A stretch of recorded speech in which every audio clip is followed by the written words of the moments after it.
So if you want to understand what prediction markets have become, you can look at this screenshot talking about what Brian Johnson will say when he's tripping on mushrooms again. Brian Johnson is live streaming a psychedelic trip, and people are betting real money on what sorts of words that he is going to say and how many times that he is going to say them. When prediction markets first came on the scene, it was supposed to be a way to hedge against weather events. And increasingly, they've become a mix of entertainment, gambling, and personality speculation. And now Robinhood is entering the prediction market space, and Kalshi, which is one of the top prediction markets, is in a lawsuit. So let's talk about what prediction markets were supposed to be. So airlines hedge their fuel, traders hedge against interest rates, and prediction markets were supposed to let you hedge things like, will inflation fall, will unemployment rise, who wins an election, and will the Fed cut rates? And the idea was that if people are moving real money, then there's some wisdom of the crowds going on. The market price can become a collective forecast. So the pitch was that if the market's pricing a 90% chance of something happening, that market is wise, that market's smart money,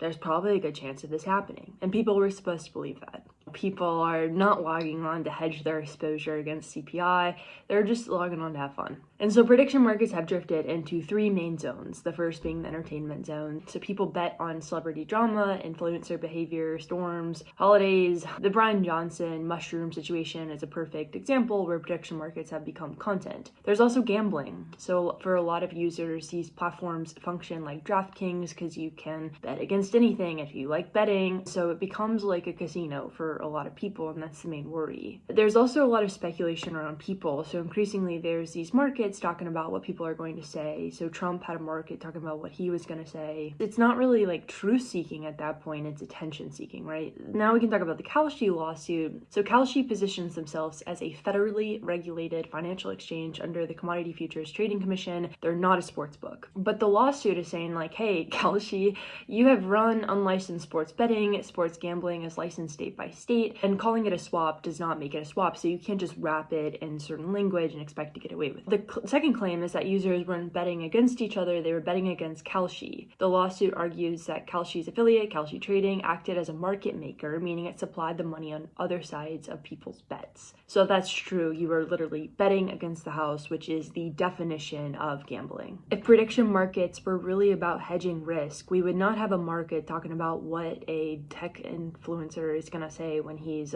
tripping. Prediction markets are not helping people predict the future. They're helping people gamble on the present. And the legal system is starting to catch up to that reality.